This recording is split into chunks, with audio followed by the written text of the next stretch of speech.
Hello. हाँ जी, हाँ जी। नमस्कार। तो आज की क्लास शुरू करते हैं। और आज के इस छोटे से सेशन में 15-20 मिनट का सेशन होगा। उस छोटे से सेशन में हम ये समझेंगे कि भूगोल क्या है ना। तो मैं आप लोगों के लिए एक छोटा सा सेशन, एक इंगेजिंग सेशन है ना। कोई कॉपी पेन नहीं लेनी है, कुछ लोड नहीं लेना है, खाली ये समझना है कि भूगोल क्या है। ठीक है, तो शुरू करते हैं। भूगोल क्या है? भूगोल यानी क्या हो गया? ज्योग्राफी क्या है?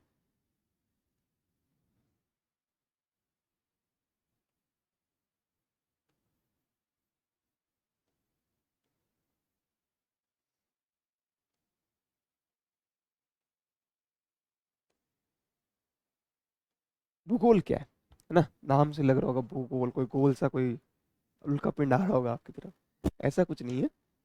ये अध्ययन की एक शाखा है। यानी जैसे आपने कई सब्जेक्ट सुने, geography, history, polity, social science, environment, math, science, physics, chemistry, biology, बहुत सारे सब्जेक्ट सुने हैं आपने। वैसे ही एक शाखा है भूगोल।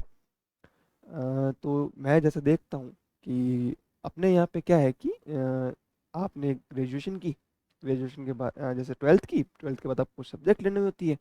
तो आप साइंस स्ट्रीम में चले जाते हैं, कॉमर्स में चले जाते हैं, आर्ट्स में चले जाते हैं।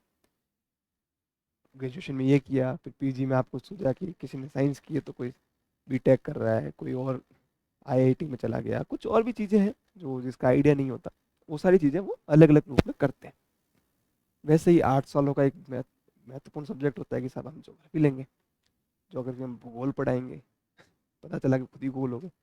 तो भूगोल पढ़ाने में इसका भूगोल है क्या एक्चुअल में, है ना। हम पढ़ने को बहुत सारी चीज़ें कहते हैं कि हमने ये किया ये किया, लेकिन हमने एक्चुअल में क्या पढ़ा, एक्चुअल में हमारे पास क्या नॉलेज है, उस चीज़ को हम कैसे रिलेट कर पा रहे हैं। युद्ध में जाते हैं ना, जैसे आप युद्ध में जाने से पहले क्या करते हैं? तलवारें सही करते हैं, तलवार को धार देते होंगे, घोड़े गाड़ी वो सही करते हैं। एग्जाम में जाने से पहले क्या करते हैं? सडन रिवीजन करते हैं, बहुत फास्ट करते कि नहीं करते? बहुत तेज रिवीजन करते हैं, 5 मिनट में पूरी किताब पढ़ वाली साहब, है ना। तो हम ज्योग्राफी को शुरू करने से पहले, जैसे मैं ज्योग्राफी शुरू करूंगा, तो उससे पहले क्या चीज़ें ध्यान में रखनी है ना। ज्योग्राफी है क्या वो तो बताओ।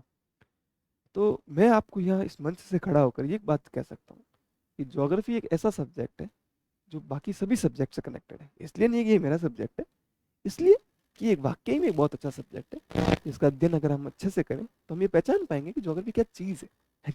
चीज़ कहना गलत होगा, लेकिन ज्योग्राफी क्या है वाकई में वो हम समझ पाएंगे। ये क्लास सेशन लेने का उद्देश्य भी यही है कि आप लोगों को ज्योग्राफी के प्रति रुचि जगे, आप पढ़ें, समझें और ज्ञान लें। तो मैं इस बात से शुरू करूंगा कि ज्योग्राफी जो है वो हर एक सब्जेक्ट से कनेक्टेड है। कनेक्टेड कैसे है साहब, बताओ, एग्जाम्पल देके बताओ। हम तो सभी एग्जाम्पल के दौर में जी रहे हैं। तो यार ज्योग्राफी इतिहास से कैसे संबंधित है साहब, ये बताइए। इतिहास से कैसे संबंधित है? भूगोल अपना राजनीति विज्ञान से कैसे संबंधित है? भूगोल अर्थशास्त्र से कैसे संबंधित है?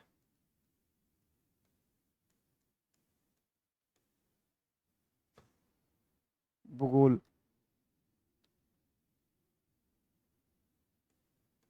समाज से कैसे संबंधित है? भूगोल गणित से कैसे संबंधित है ना, मैथमेटिक्स से कैसे संबंधित है? भूगोल जो है वो विज्ञान कैसे है? भूगोल एक साइंस कैसे है?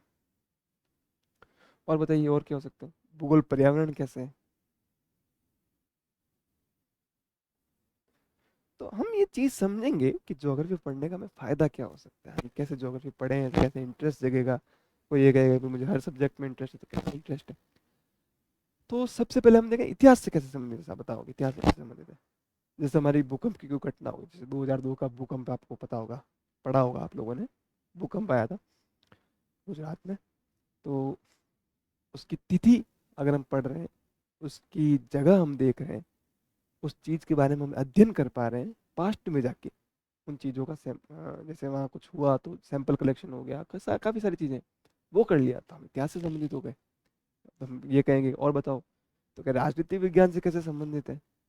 राजनीति विज्ञान से भू राजनीति करके एक शब्द आता है साहब, जिससे हम क्या पता कर, जियो पॉलिटिक्स, है ना, आसपास के देशों में क्या हो रहा है, क्या नहीं हो रहा है, भूगोल से संबंधित है। अर्थशास्त्र कैसे संबंधित है? तो अर्थशास्त्र से संबंधित है, जैसे हमने मृदा पढ़ी, भूगोल में हमने कोर मृदा पढ़ी, जलवायु पढ़ी।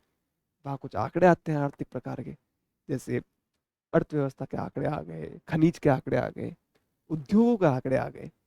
उद्योग भूगोल में भी पढ़ाया जाता है, अर्थशास्त्र में भी पढ़ाया जाता है। जैसे आपको राजस्थान भूगोल पढ़ रहे होंगे तब आपने देखा होगा, आप भारत का भूगोल पढ़ रहे हैं तब आपने देखा है। तो वो सारी चीज़ें कनेक्टेड है। वैसे ही समाज से कैसे कनेक्टेड है, तो भूगोल की एक शाखा है सामाजिक भूगोल, भूगोल की एक शाखा है आर्थिक, ये सांस्कृतिक भूगोल, सामाजिक सांस्कृतिक भूगोल। समाज और संस्कृति में हम क्या अध्ययन कर पा रहे हैं, समाज और संस्कृति में हम ये अध्ययन कर पा रहे हैं कि जो हमारे समाज में, जैसे महिला वर्ग की स्थिति का हम ले लें, तो हम समाज शास्त्र में अध्ययन किया कि भाई महिलाओं की स्थिति इस प्रकार है।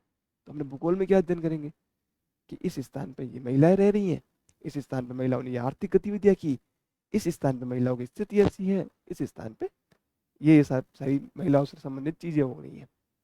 तो उस हिसाब से ये समाज से संबंधित हो गया। फिर हम कहें गणित से कैसे संबंधित है, यार सारी बकवास कर रहे हो आप, तो कह रहे हो इससे भी संबंधित है, इससे भी संबंधित है, गणित से कैसे संबंधित है? गणित से भी संबंधित है साहब।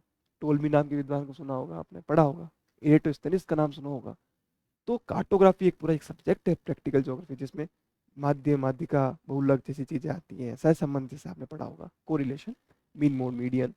तो ये सब चीजें ज्योग्राफी के इस गणित वाले हिस्से से कनेक्ट। किसी को कहें मुझे गणित में बहुत इंटरेस्ट है साहब, मुझे तो भाई बताओ मैं गणित कैसे पढ़ूँ, तो गणित का आप ज्योग्राफी पढ़ लो। ज्योग्राफी पढ़ोगे तो आपको क्या अंदाजा लग जाएगा कि आपको गणित में भी मजा आएगा और भूगोल में भी मजा आएगा, आनंद आएगा।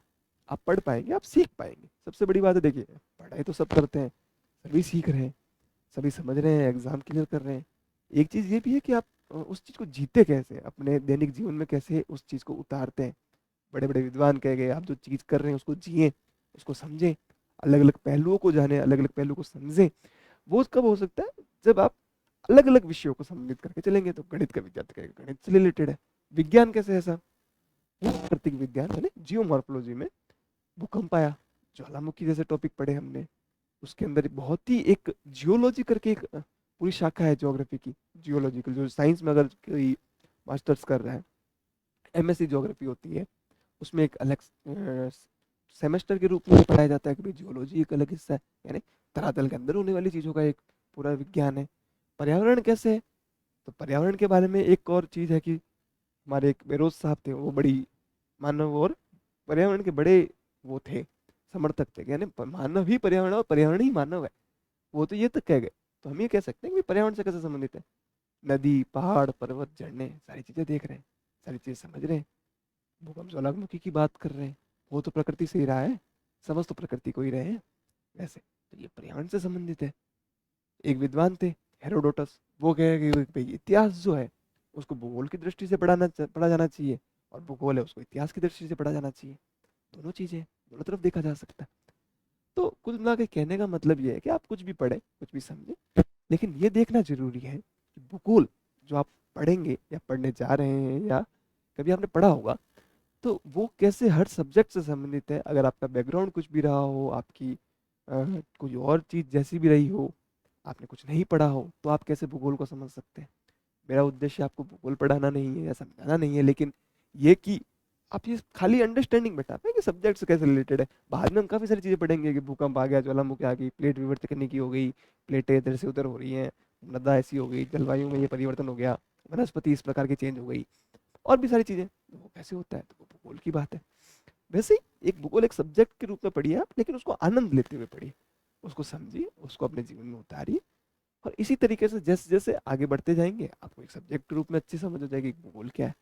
इस नजरिए से अगर आप शुरुआत करते हैं ना, तो उसका एक फायदा होता है, जैसे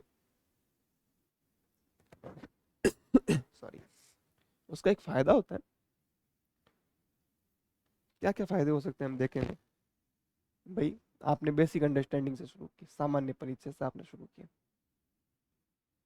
तो इसके जो दो मोटे मोटे फायदे हैं वो ये हैं कि अगर आप इसके लेवल पे आगे फ्यूचर में कोई कोर्स पढ़ते हैं, किसी प्रतियोगिता परीक्षा में अपीयर होते हैं, या कुछ और करते हैं, तो आपके लिए बहुत हेल्पफुल हो सकता है कि सारे सब्जेक्ट से रिलेटेड हमारा बहुत काम आ जाएगा। यूपीएससी में ऑप्शनल लेते हैं लोग ज्योग्राफी, ताकि क्यों कि यार साइंस वाले बैकग्राउंड वाले आ गए, बीटेक की हुई, बीएससी की हुई, कि यार एक सब्जेक्ट हमारे साइंस से रिलेटेड है। कोई हिस्ट्री पढ़ रहा था, वो कह रहा है यार भूगोल पढ़ सकता हूँ मैं, कोई पॉलिटिकल पढ़ रहा था, मैं भूगोल पढ़ सकता हूँ। और भी सही सारे सब्जेक्ट है, जैसे इसमें कुछ सब्जेक्ट पर्यावरण, जनसंख्या भूगोल है, इसका पूरा अलग टर्म है, पूरा अलग सब्जेक्ट है, अलग विधा है। वैसे ही एक तो आपका हो गया कोर्स और एग्जाम में आपको बहुत बड़ा फायदा मिलेगा। दूसरा क्या बेनिफिट हो सकता है? दूसरा और सबसे महत्वपूर्ण बेनिफिट जिसका आधार ही ये क्लास है, वो है कि आपको एक जानकारी, इसको जानकारी कहें, इसको समझ कहें, या इसको हम ये कहें जीवन जीने का तरीका,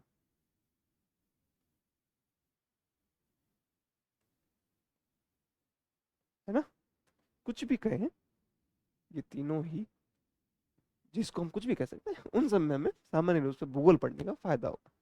तो आप जब भी कोई सब्जेक्ट पढ़ें, उसको देखें कि वो सब्जेक्ट कैसे रिलेट होता है, वो सब्जेक्ट कैसे हमें सिखा सकता है, कैसे हमारी ग्रोथ हो सकती है ना। ऐसे नहीं कि हमने उठ ली और पढ़े और कुछ भी और फिर पता चला कि नहीं साहब इसका तो कोई मूल्य ही नहीं था जीवन में। तो उस तरीके से आप देख सकते हैं। इस छोटे से सेशन का यही एक यथार्थ था कि आप समझ पाए भूगोल कैसे संबंधित है। और भी जैसे जैसे सेशन होंगे उसमें आप समझ पाएंगे, जैसे जैसे आप ज्योग्राफी पढ़ना शुरू करेंगे। इसमें बहुत सारी चीज़ें मैं बता सकता हूँ, लेकिन समय भी, हाँ, तो उसको हम देखेंगे धीरे धीरे आगे, जैसे क्लासेस होंगी या जो भी चीज़ें होंगी उसको हम देख सकते हैं, है ना। ठीक है, ओके, थैंक यू। तो आप जब भी डिसीजन लें, जो भी पढ़ें उसके बारे में समझें, यही एक उद्देश्य था इस छोटे से सेशन का। धन्यवाद आपसे, नमस्कार।